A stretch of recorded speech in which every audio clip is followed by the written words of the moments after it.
छोटे भाई मजरुल इस्लाम जी और विशेषकर बहुत बहुत बधाई। डॉक्टर अंबेडकर की प्रतिमा लगाना उतना महत्वपूर्ण नहीं है जितना महत्वपूर्ण आज की तारीख में डॉक्टर अंबेडकर के विचारों पे आगे बढ़ने का काम है। मजरुल भाई डॉक्टर अंबेडकर के विचारों पे आगे बढ़ने का जो संकल्प लिए हैं उसके लिए आपको बहुत बहुत बधाई, बहुत बहुत धन्यवाद। मंच पे बैठे सभी सम्मानित भंते जी का प्रणाम करते हुए और पूर्व में मैं पीछे हमारे भंते जी बैठे, सामान्य गृहस्थ जीवन से आपने बुद्ध के दर्शन को मान के इस जीवन को ग्रहण किया। मैं आपके उस निर्माण स्थल पे गया था और मैंने कहा था इसमें इस बौद्ध स्कूल पे मेरे द्वारा 50,000 रुपए का सहयोग आपका होगा। आज मैं मंच पे आपको आपकी अमानत सुपुर्द करता हूं।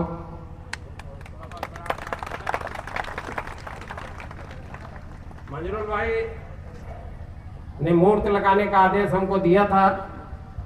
ये ईमानदारी से हमको नहीं पता था कि यहाँ पे छत और चबूतरे का काम बाकी है। मजरुल भाई डॉक्टर अंबेडकर के साए में हम सब लोग जीते हैं और डॉक्टर अंबेडकर की प्रतिमा धूप में खड़ी हो ये कतई उचित नहीं है। बहुत जल्द इसके ऊपर यहाँ की जो समिति है, निर्मल भाई, जमुना भाई, इसके छत का और चारों ओर की ग्रिल का निर्माण मैं जरूर कराऊंगा। आपका जल्द एक प्रस्ताव को बना के दे दीजिएगा। मैं बहुत कम देर में अपनी बात रखना चाहूंगा। देखिए, डॉक्टर अंबेडकर को मानना और डॉक्टर अंबेडकर को जानना दो अलग अलग चीज है। डॉक्टर अंबेडकर को मान लिया हमने कि डॉक्टर अंबेडकर ने संविधान लिख दिया और देश के कमजोर तबके को कुछ सहारा मिल गया, ये एक सामान्य सी घटना है। लेकिन डॉक्टर अंबेडकर बदलना, ये समझने की बात, ये असामान्य घटना है। डॉक्टर अंबेडकर के बारे में आप सब लोग, जितना मैं जानता हूं उससे ज्यादा आप जानते हो। बहुत सामान्य परिवार में, जिनके घर में इलाज के अभाव में उनके बच्चे खत्म हुए, खाने का ढंग का नहीं था। मुझको कोलंबिया विश्वविद्यालय की उनका एक घटना अक्सर सुनने को मिलती है। कोलंबिया विश्वविद्यालय में जहां पे वो पढ़ने लाइब्रेरी जाते थे और जहां पे 1927 में उनको भारत की प्राचीन मुद्रा पे पीएचडी भी मिली, वहां के कैंटीन में खाने का उनके पास व्यवस्था नहीं थी। बड़ौदा के राजा ने उनको छात्रवृत्ति दी थी और ये कह के दी थी कि आप उच्च शिक्षा ग्रहण करके आओगे तो मेरे राज में अपनी सेवाएं दोगे। वो घर से अपने ब्रेड रख के जेब में जाते थे, देर समय तक उनको अध्ययन करना होता था और उस ब्रेड के सहारे उनका काम चलता था। एक दिन लाइब्रेरियन ने उसको देखा, ये घटना आप सबको पता है। लाइब्रेरियन ने उनको खाते देखा तो टोका कि ये यहाँ पे परमिटेड नहीं है, ये यहाँ पे आप नहीं खा सकते हैं। अब डॉक्टर अंबेडकर, पढ़ाई का पैसा बहुत मुश्किल जुटा था, इस तरीके की कैंटीन का, महंगी कैंटीन का, यूनिवर्सिटी के कैंटीन का खाना एफर्ट नहीं कर सकते थे। तो उन्होंने कहा कोई बात नहीं, मैं भूखे रह के पढ़ लूंगा। लाइब्रेरियन सा हृदय था, उसने कहा नहीं, एक शर्त के साथ कि आप दोपहर का खाना हमारे साथ खाओगे। आप कल्पना करो डॉक्टर अंबेडकर कैसे बनते हैं। क्या पूरी दुनिया के अंदर को दोबारा कोई डॉक्टर अंबेडकर जन्म ले सकता है? 32 डिग्रियां, 9 विदेशी भाषाओं के जानकार और 32 डिग्रियां एक जीवन में। कोई डिग्री 4 साल की, कोई डिग्री उनके पास 6 साल की। 32 डिग्रियों के लिए कई जीवन चाहिए थे, लेकिन एक साथ विभिन्न विश्वविद्यालय में उन्होंने अलग अलग, जिस समय कोलंबिया विश्वविद्यालय से वो पीएचडी कर रहे थे, उसी समय वहां से 8600 किलोमीटर दूर लंदन स्कूल ऑफ कॉमर्स से रुपए के अमूल्यन पे भी पीएचडी कर रहे थे। आप कल्पना कर लीजिए उस समाज के उस व्यक्ति को और यही नहीं, 21 साल तक विश्व के प्रमुख धर्मों का उन्होंने तुलनात्मक अध्ययन भी किया। 21 सालों तक 21 सालों तक प्रमुख धर्मों का तुलनात्मक अध्ययन इसलिए किया कि डॉक्टर अंबेडकर देखना चाह रहे थे कि आखिर यहाँ पे उस धर्म में क्या बात है कि जिस तालाब का पानी कुत्ते और सूअर पी सकते हैं, उस तालाब का पानी अगर इंसान छू ले तो पानी अपवित्र हो जाता है। इसलिए इतना लंबा अध्ययन डॉक्टर अंबेडकर का था। और डॉक्टर अंबेडकर में एक सबसे खास बात थी जो हमको प्रेरणा देती है। डॉक्टर अंबेडकर बेहद जिज्ञासु थे। उस कोलंबिया विश्वविद्यालय में उनका स्टेच्यू लगा है लाइब्रेरी के बाहर, और उस स्टेच्यू के नीचे जो विस्टर बुक है उनके समय के प्रोफेसर ने उस समय लिखा है कि मैंने अपने जीवन में इतना जिज्ञासु छात्र नहीं देखा। हम आप सब एक बार महसूस करके देख लें, यदि डॉक्टर अंबेडकर जिज्ञासु ना होते, दुनिया के ज्ञान खोजने की उनके मन में लालसा ना होती, अपने लोगों को जीवन बदलने के लिए उनके मन में लालसा ना होती, तो डॉक्टर अंबेडकर एक डिग्री लेके वकालत करते। पेशा तो उनका बैरिस्ट्री का था, और तब भी बैरिस्टर बनने के लिए एक डिग्री होती थी, आज भी एक डिग्री थी। 31 अन्य डिग्रियां उन्होंने हमारे आपके लिए ली। लेकिन आप कल्पना करो, डॉक्टर अंबेडकर का संविधान और भारत का डॉक्टर अंबेडकर का बहुजन समाज आज किन स्थितियों में जी रहा है। आज आप कल्पना करके देख लें, पुरानी व्यवस्था फिर से लागू हो गई है। आज फिर से हमारे हाथ से शिक्षा छीनी जा रही, आज फिर से हमारे नौजवान के हाथ से रोजगार छीना जा रहा।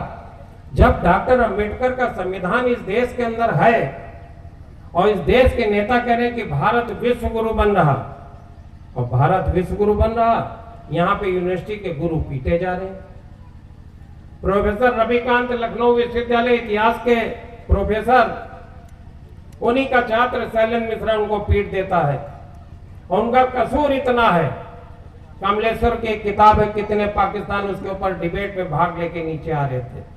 वो किताब डॉक्टर रविकांत की लिखी नहीं थी, वो किताब कमलेश्वर की लिखी थी, उसके ऊपर वो डिबेट में भाग लेके आ रहे थे। उन्हीं का छात्र उनको पीट देता है। कसूर मात्र इतना है डॉक्टर रविकांत का कि कमजोर जात से पढ़ के प्रोफेसर बने थे, कोली समाज से आते थे। यही हाल तमाम प्रोफेसरों का हुआ। अभी दिल्ली यूनिवर्सिटी में प्रोफेसर सुजीत कुमार पीटे गए, तो पीटने वाली छात्रा दीपिका झा, वो एबीपी पे न्यूज पे अपने इंटरव्यू में कहती है मैं भारत की बेटी हूं, भारत की बेटी हूं, भारत की बेटी हूं। अरे कमाल की बात है, अपने पिता समान गुरु को आप पीट रही हो और गर्व से कह रहे हो भारत की बेटी हूं, और जो पिट रहा है वो प्रोफेसर का युगांडा का पुरुष था या वियतनाम का पुरुष था। बस दोष इतना है कि कमजोर जातियों को लोग पढ़ लिख के, और यही नहीं, प्रोफेसर नहीं मारे जा रहे हैं। आप जरा इस घटना पे गौर करके देख लीजिए। बाबा साहब डॉक्टर अंबेडकर के संविधान के देश में, इस देश के सबसे बड़े न्यायाधीश के ऊपर जूता फेंक के मारा जाता है उनकी भरी अदालत में, और जूता फेंकने वाला कहता है कि संविधान का अपमान नहीं सहेंगे। आप कल्पना करो, देश के सुप्रीम कोर्ट के सबसे बड़े न्यायाधीश के ऊपर जूता फेंका जाए भरी अदालत में।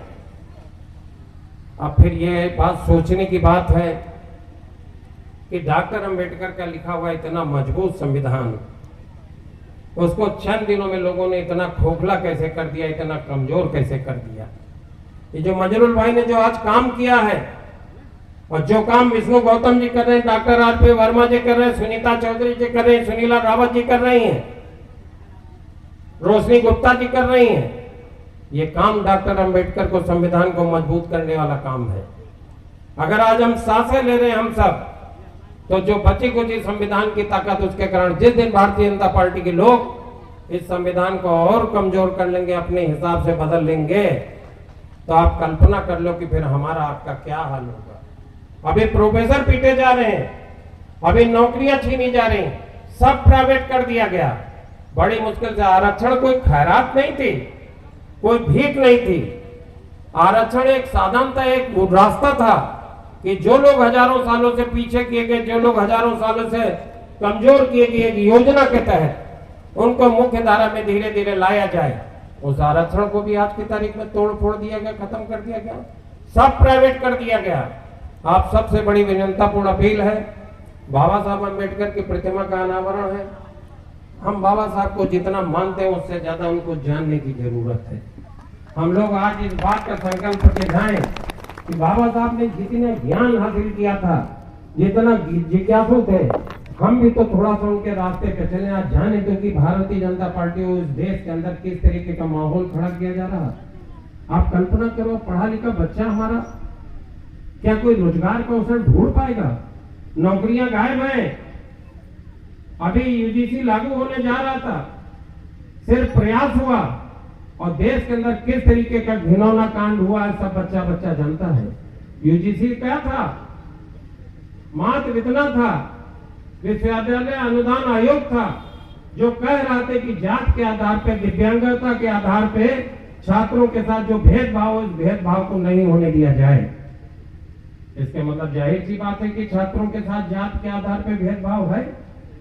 जब विश्वविद्यालय के अंदर, उच्च शिक्षा के अंदर और नीचे शिक्षा में भी अगर छात्रों के साथ जात के आधार पर भेदभाव है, विद्यार्थी के साथ अगर जात के आधार पर भेदभाव है, तो उसका समान विकास का संभव हो सकता है। आज हम सब लोग संकल्प लें कि डॉक्टर अंबेडकर ने जो दिशा हमको दिखाई थी, जो उनकी जिज्ञासा थी, जो उनका ज्ञान था, उस ज्ञान से हम लोग भी कुछ ग्रहण करें और सब लोग एकजुट होके, किसी के खिलाफ आग लगा के, किसी के खिलाफ तेज बोल के, हम डॉक्टर अंबेडकर की आवाज कभी तेज नहीं थी और उन्होंने कोई आंदोलन भी कभी नहीं किया, लेकिन डॉक्टर अंबेडकर का आंदोलन सिर्फ इस बात के लिए था कि जो इस देश के अंदर गैर बराबरी मौजूद है, उस गैर बराबरी को कैसे खत्म किया जाए। और पूरा जीवन अनवरत उन्होंने यही काम किया। तो गैर बराबरी से यहाँ कौन लोग हैं जो बचे हैं?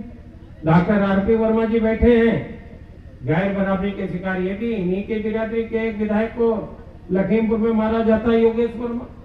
राह चलता हुआ आदमी तड़ातड़ पीट देता है। अभी वो शिक्षक मारे गए इनके बिरादरी के। गैर बराबरी के शिकार लोग यहाँ पे बैठे हैं और आप फिर सब लोग मिलकर, हम सब लोग इस गैर बराबरी के खिलाफ एक पुनः डॉक्टर अंबेडकर को याद करते हैं, उनके आह्वान पे एक दूसरी लड़ाई की तैयारी करें। डॉक्टर अंबेडकर ने 1947 में जब देश आजाद हुआ था तो कहा था इस देश को राजनीतिक आजादी मिली है, सामाजिक आर्थिक आजादी इस देश में बाकी है। यह अभी भी सच्चाई है कि इस देश को सामाजिक और आर्थिक आजादी की जरूरत है। आप सबके नेतृत्व में इस देश की सामाजिक आर्थिक लड़ाई की तैयारी की जानी है। नजरुल भाई को पुनः बहुत बहुत धन्यवाद कि इन्होंने बड़ा अच्छा प्रयास किया। इनकी पूरी समिति जिन्होंने ये जगह उपलब्ध कराई, जिन्होंने ये प्रयास किया, मैं आपसे प्रस्ताव लेके इसके ऊपर छत का निर्माण का प्रयास करूंगा। बहुत बहुत धन्यवाद आपका।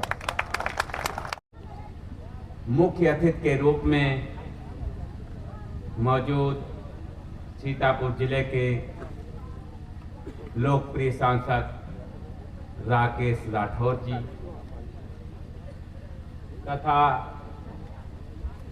हमारे बीच मौजूद डॉक्टर ब्रज बिहारी जी, बहन सुनीता चौधरी जी, बहन सुनीला रावत जी, विष्णु गौतम जी, रोशनी गुप्ता जी तथा पूर्व चेयरमैन खैराबाद के जली संसारी जी, आज बहुत से मंच पे विद्यमान हमारे साथी तथा हमारे भंते जी तथा इस जिले से, इस विधानसभा से दूर दूर से आए हुए हमारे नौजवान साथी, माताएं, बहनों, आप सभी का दिल की गहराइयों से वंदन था, अभिनंदन करता हूं। दोस्तों, आज इस बाबा साहब भारत रत्न भीमराव अंबेडकर की प्रतिमा के अनावरण के शुभ अवसर पर हम सब यहाँ एकत्रित हुए हैं। दोस्तों, ये आज बड़े हर्ष तथा प्रेरणा का दिवस है, क्योंकि हम ऐसे व्यक्तित्व को नमन करने जा रहे हैं जो संघर्ष की एक मिसाल है तथा देश को समानता तथा न्याय समानता तथा न्याय के लिए प्रेरित किया। दोस्तों, हमारे बाबा साहब भीमराव अंबेडकर उस समय संघर्ष किया था जब इस देश में असमानता, छुआछूत, भेदभाव, ऊंच नीच चरम सीमा पर था। तो हमारे बाबा साहब ने अन्याय के खिलाफ आवाज उठाई। उस समय लगभग 75% आबादी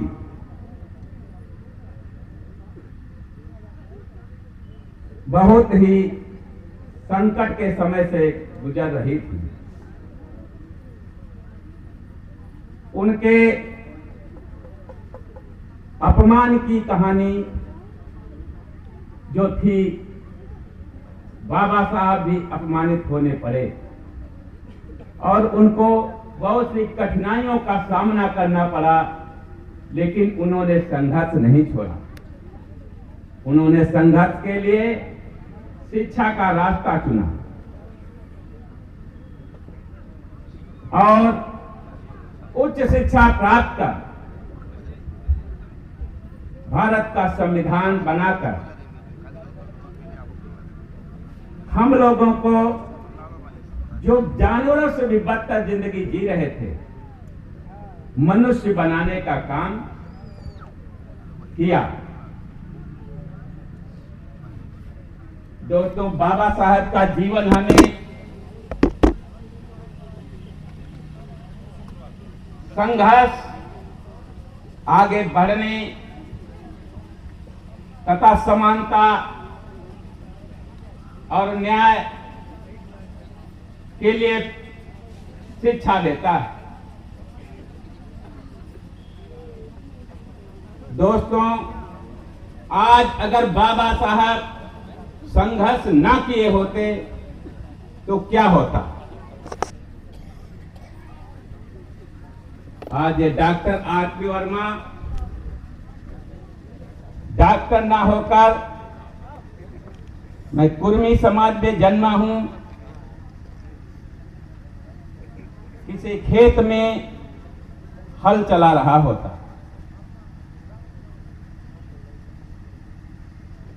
तो साथियों, हमें उनके विचारों पे चलना है और संघर्ष करना है। बाबा साहब ने कहा था कि पहले शिक्षित बनो, फिर संगठित हो और संघर्ष करो। क्या हमें, जो बाबा साहब ने जिस तरह का भारत बनने का सपना देखा था, क्या भारत उस तरह का है? हमको अभी राजनीतिक आजादी मिली है, लेकिन अभी सामाजिक और आर्थिक आजादी मिलना बाकी है। इसके लिए हमें संघर्ष करना होगा, हमें शिक्षित होना होगा और शिक्षित होकर जागरूक होना। जब तक हम जागरूक नहीं होंगे, शिक्षित होना हमारा बेकार है। इसलिए मैं आप सभी से यही कहूंगा, आप अपने बच्चों को शिक्षित कीजिए और उन्हें जागरूक बनाइए और संघर्ष कीजिए। जय भीम, जय संविधान, जय हिंद, जय कांग्रेस। मैं बिना किसी भूमिका के आज के इस कार्यक्रम में मंच पर आसीन सभी भंते साथियों को, सांसद राकेश राठौड़ जी को इस कार्यक्रम के लिए बधाई देना चाहते हैं कि जब पूरे जिले में डॉक्टर अंबेडकर की प्रतिमा लगाने को लेकर के तमाम अड़चनें खड़ी की जा रही हैं, लेकिन आज यहाँ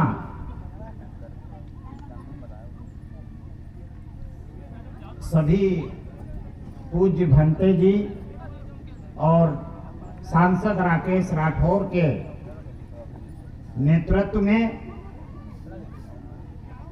बहरवा गांव में बाबा साहब भीमराव अंबेडकर की प्रतिमा की स्थापना हुई है।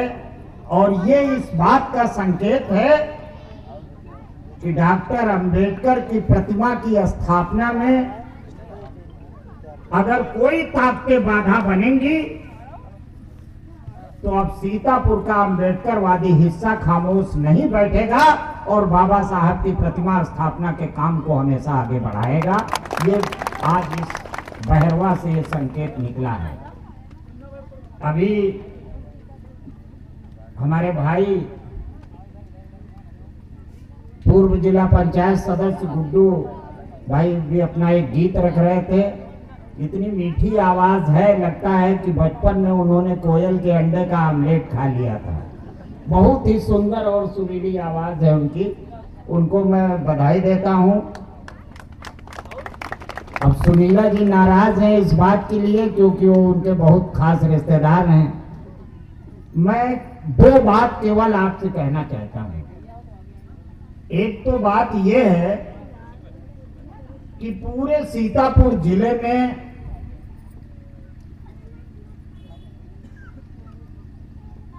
बाबा साहब भीमराव अंबेडकर के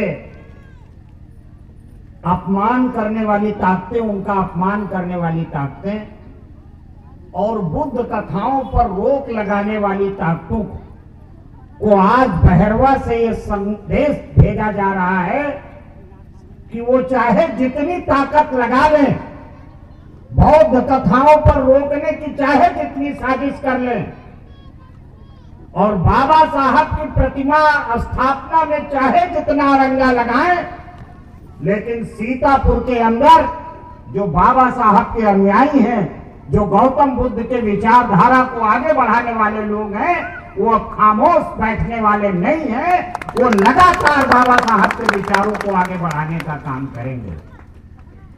मैं ये बात कह करके अपनी बात खत्म करना चाह रहा हूं क्योंकि आप लोग भी सांसद राकेश राठौर जी की बात को सुनना चाहते हैं। तो मैं केवल ये बात कह करके अपनी बात खत्म कर रहा हूं कि सीतापुर में जब से सांसद राकेश राठौर ने बाबा साहब के विचारों को लेकर के सक्रियता बढ़ाए हैं और खास करके लगभग हर बुद्ध कथा के आयोजन में वो जाने का प्रयास करते हैं, तब से जो भगवाधारी सीतापुर में ताकते हैं उनके पेट में बहुत मरोड़ पैदा हो रही है और आए दिन वो कोई न कोई साजिश बुन रहे हैं कि कैसे सांसद राकेश राठौर के इस अभियान को रोका जाए। वो बड़ी तरकीबें लगा रहे हैं, बहुत साजिशें कर रहे हैं। आप लोगों से मेरा ये अनुरोध है, जानकारी मैं लेना चाहता हूं कि ये ताकतें जो इस अभियान को रोकना चाहती हैं, जो सांसद राकेश राठौर के नेतृत्व में अंबेडकरवादियों का बड़ा कुंभा आगे बढ़ रहा है, तो जो ताकतें रोकना चाहती हैं, क्या उनके खिलाफ आप लोग आवाज उठाने के लिए तैयार हैं या नहीं तैयार है? हाथ उठा करके बताइए।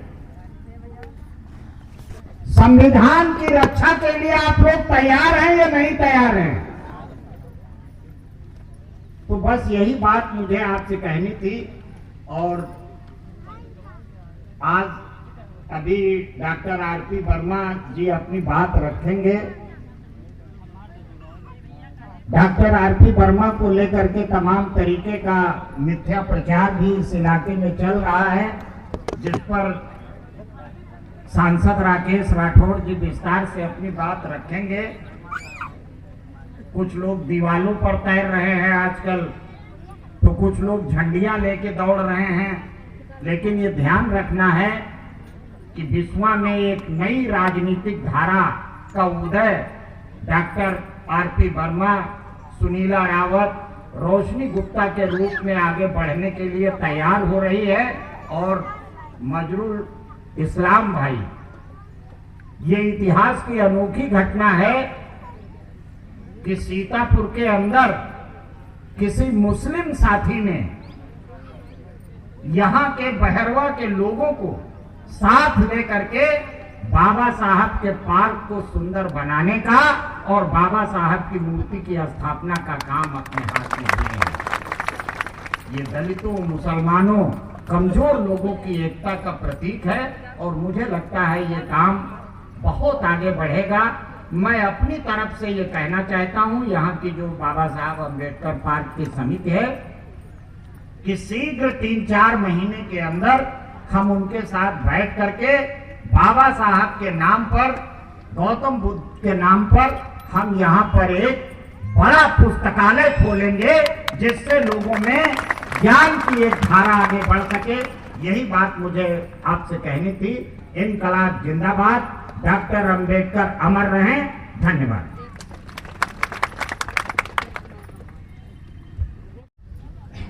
बहुत बहुत शुक्रिया मजरूल भाई।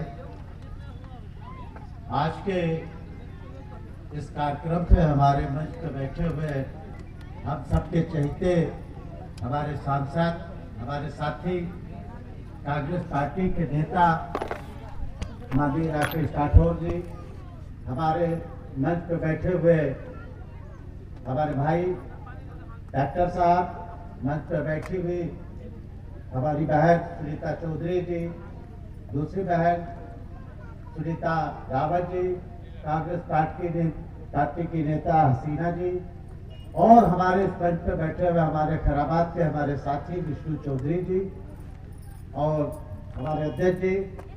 वक्त कम है, मैं सबको साथ लेकर के आपके सामने चंद बातें रखना चाहता हूँ। मैं अपनी बात की शुरुआत भी इसी बात से करता हूँ कि मजरूल भाई ने भी कहा था कि जब बाबा साहब भीमराव अम्बेडकर की मूर्ति का इस प्रोग्राम का जो रखा गया, इसका जो अनावरण हुआ, तो उन्होंने कहा कि मेरा इससे क्या लेना देना।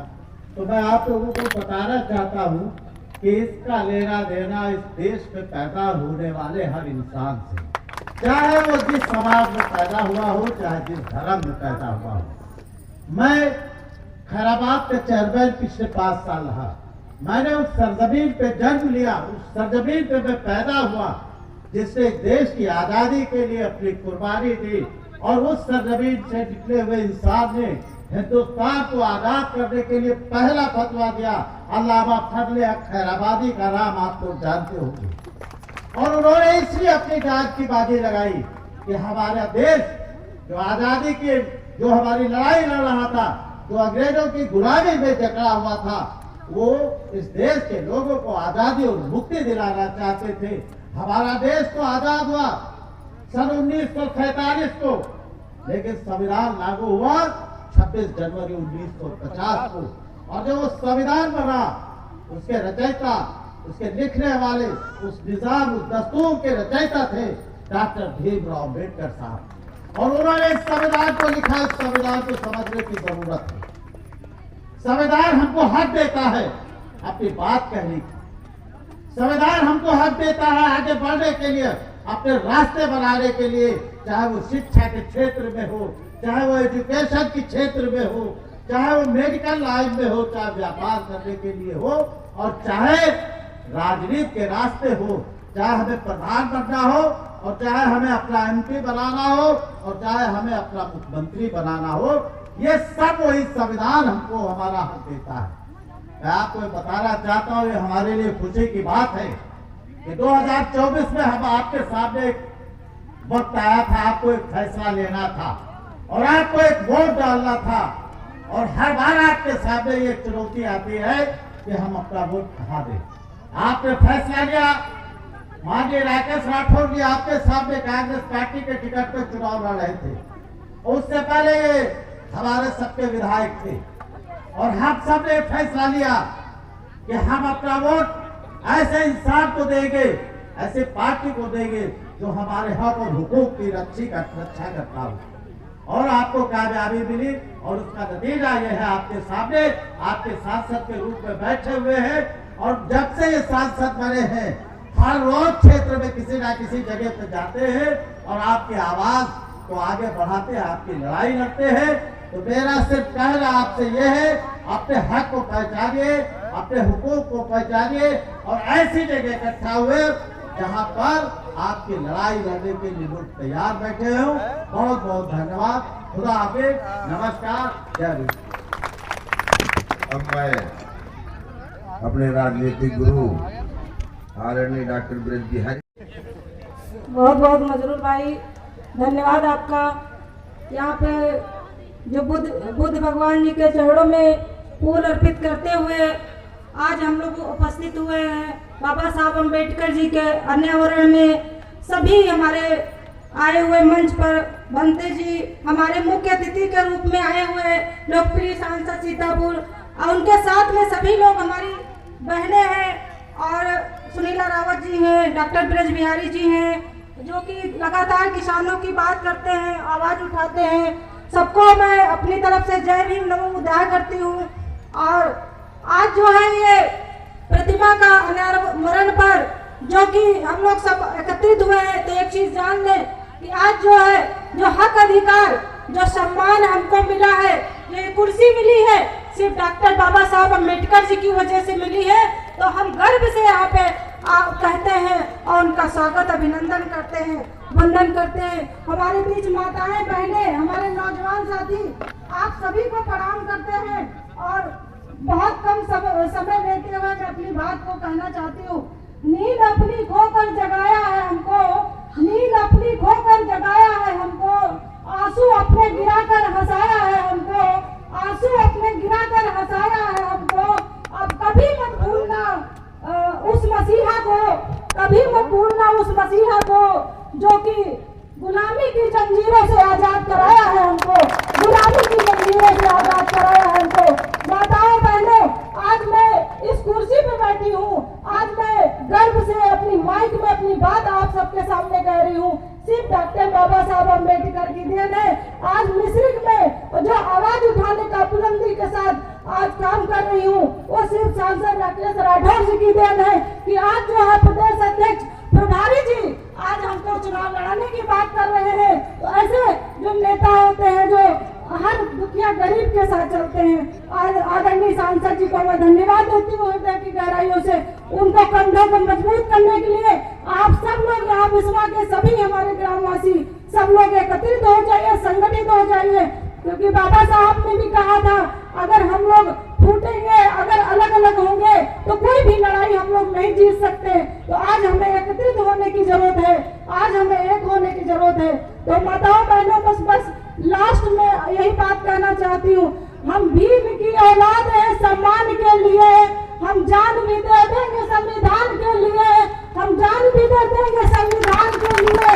जाना है तुम्हें स्वर्ग तो तुम सब से जाओ, हम भीम की औलाद है, स्कूल जाएंगे, स्कूल जाएंगे, पाठशाला जाएंगे। माताओं बहनों, शिक्षित रहिए, संगठित अपनी बात रखिए। मैं इसी अपनी बात के साथ समाप्त करती हूँ। जय भीम, जय भारत, नमो बुद्धाय। हमारे बीच में संविधान देने वाले बाबा साहब भीमराव अंबेडकर के चरणों में श्रद्धा के सुमन अर्पित करते हुए इस कार्यक्रम में भगवान बुद्ध के दिए हुए उपदेशों पर चलने वाले और बाबा साहब के बताए हुए मार्ग पर लगातार अगर उत्तर प्रदेश के अंदर कोई सांसद चल रहा है तो उनका नाम माननीय राकेश राठौर जी है। वो हम सबके बीच में आए हैं। हम इस मंच की तरफ से उनका हार्दिक स्वागत, वंदन और वंदन करते हैं। साथियों, आपके उत्तर प्रदेश के तमाम सांसद हैं, लेकिन माननीय सांसद जी जहां जहां अम्बेडकरवादियों के ऊपर अत्याचार और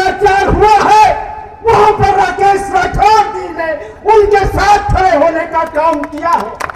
इकलौते जैसा नेता है आपके हर गांव के अंदर खमौना में एक दलित समाज का बेटा, गौतम समाज का बेटा, जो कि पढ़ाई करके टी-शर्ट बाबा साहब की पहन करके स्कूल चला गया था, तो उस अध्यापक ने उस बच्चे को पीटने का काम किया था। उत्तर प्रदेश के अंदर कोई भी नेता वहां पे जाने का काम नहीं किया था।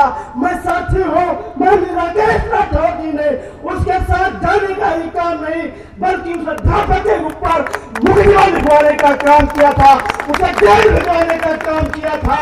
माननीय राकेश राठौर जी लगातार दलितों के साथ, कमजोरों के साथ, तो लगातार उनके साथ चलने का काम कर रहे हैं। उनको एक बार फिर उनको बहुत बहुत धन्यवाद देता हूँ। इसी आशा और विश्वास के साथ अपनी बात समाप्त करता हूँ। बहुत बहुत धन्यवाद।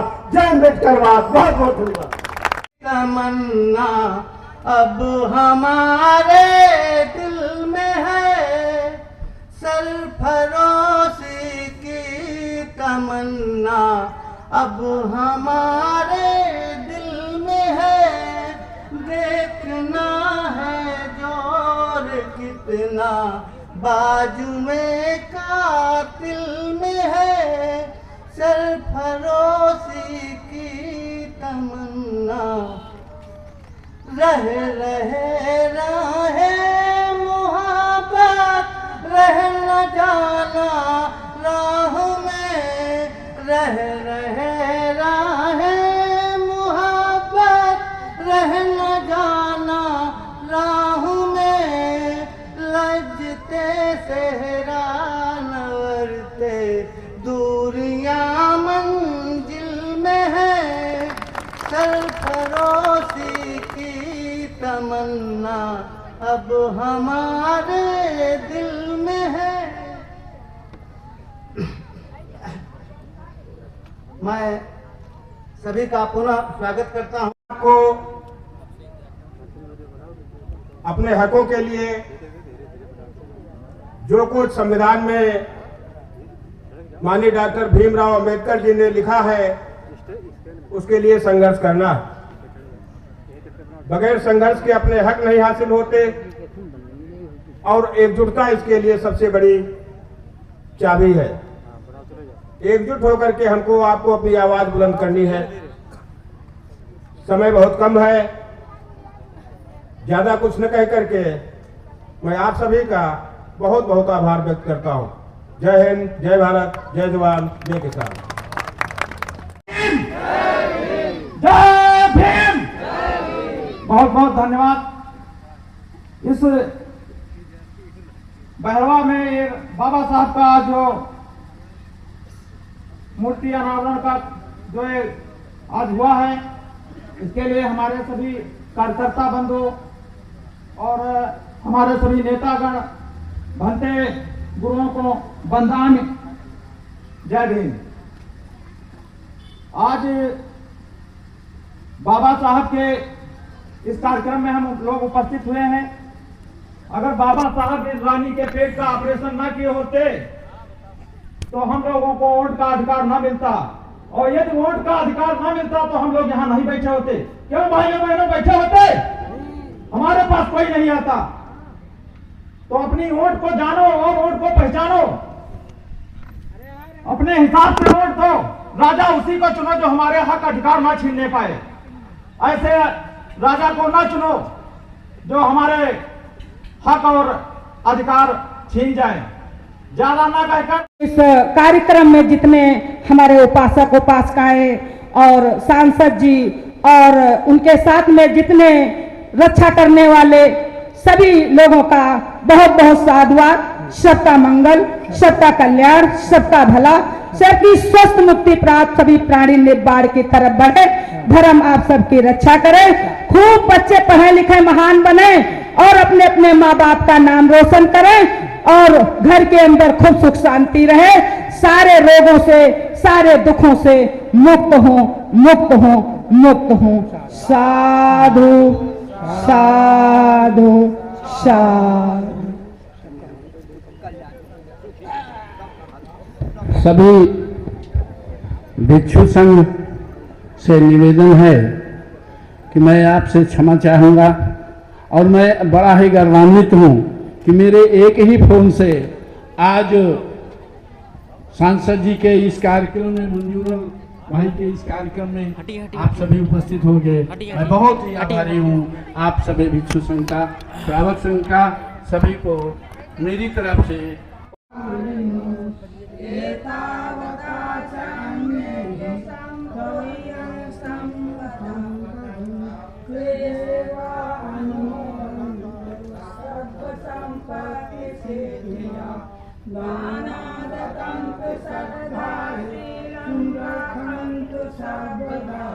भावना छंद देवतागतम सभ्ये बुद्धा बलपत्ता पंचेतानंचयंगरम